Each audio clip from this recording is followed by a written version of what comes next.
Bienvenidos a Esperanza Pense, donde la Esperanza Pense. Welcome to Esperanza Pense, where hope wins. How's it going? Coming at you from my buddy's place. We're about to do some chores. I'm kind of sitting by the pond in between the chickens and the turkeys. There's some guineas back there, and we're gonna move the hen houses or move the hoop houses, and then we're gonna have some awesome tacos. Yay! So you can hear the frogs, you can hear the water, you can see that you can see that the lilies are just getting done there. This is like see the lilies, the yellow ones are just getting done. Mary's husband Jimmy made that bridge. It's gorgeous, huh? Okay, so we'll pull we could probably pull our Quick Hits tarot with the bridge in there and still see the cards. Kind of pretty.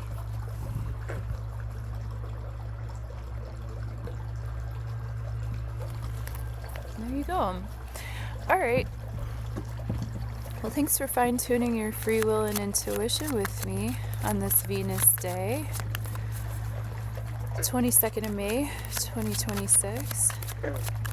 Tomorrow there's a plant sale at the farm where I work. If you're local, hit me up and I'll give you the info. Otherwise, I guess maybe you could go to a plant sale by you. Knight of Swords. Info coming in. This could be a Libra person, a Gemini, Aquarius. Air energy in the tarot is represented by the swords, and the swords represent intellect, communication, messages coming in. This night is coming in really, really fast, and the information is coming in super, super quick. And basically, I think this has to do with the Uranus conjuncting with the sun. Mercury just conjuncted the sun not that long ago either. And then, coming right along towards the end of June, it's going to be Mars. Mars is represented as something that cuts. So, Knight of Swords, if you can think of a person in your life with this energy, a person who's logical, a person who takes in information, but maybe they don't act on their feelings as much as they should or could. Stuff like that could be indicated here. This can be somebody who's really ready to just take in information and then cut somebody off due to information and not necessarily due to how they feel. So he's going to be flavoring our reading over here while we pray over these cards, and then we'll play some tarot for our quick hits.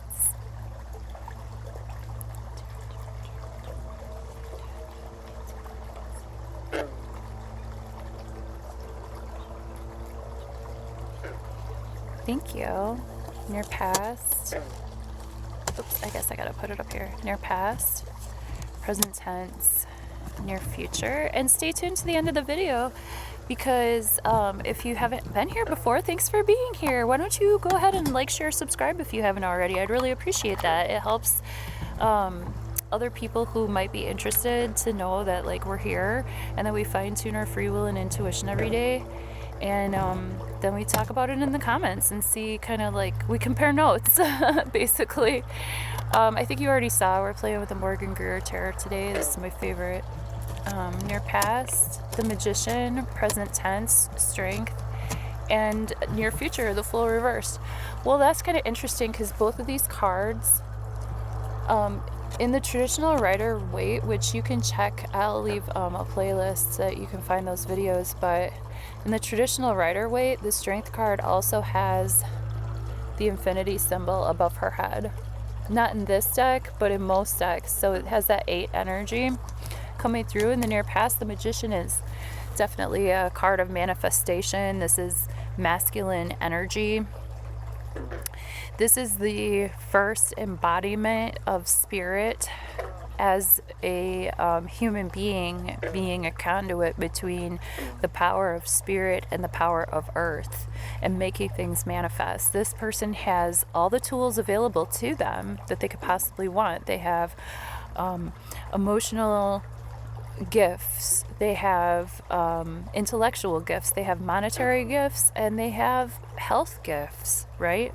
The wands can represent like our health, our personal chi, our root chakra energy. Look at all that red, you know? And look at how he is creating, staying within the divine flow of what is natural, and thereby leaving beauty behind in his wake. You know what I mean? This magician card can always indicate somebody who has a big personality or a powerful personality or masculinity, vril, as they would say. This is somebody that has a lot of like BDE, like that big, deep energy, you know, stuff like that.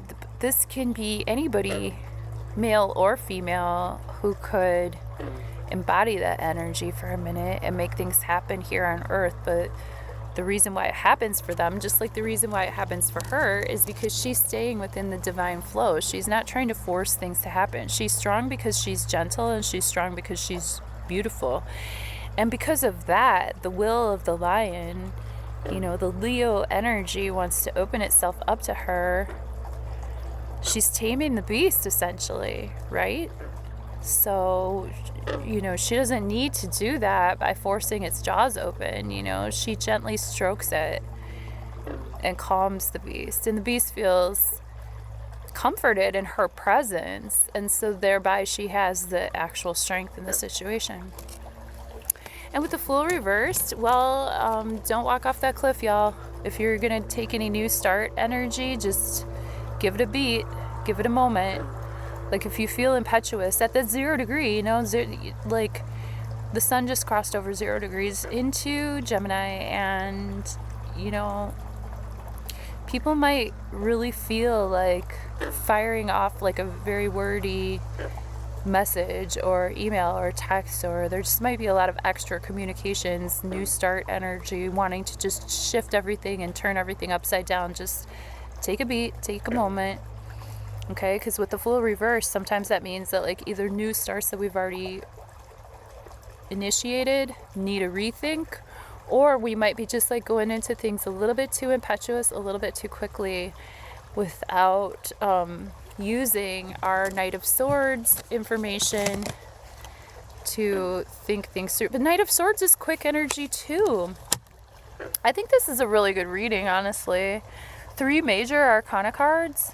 I mean, that's kind of powerful. So yeah, sometimes when we have big transits, astrological transits of the day, we get cards that are kind of like powerful.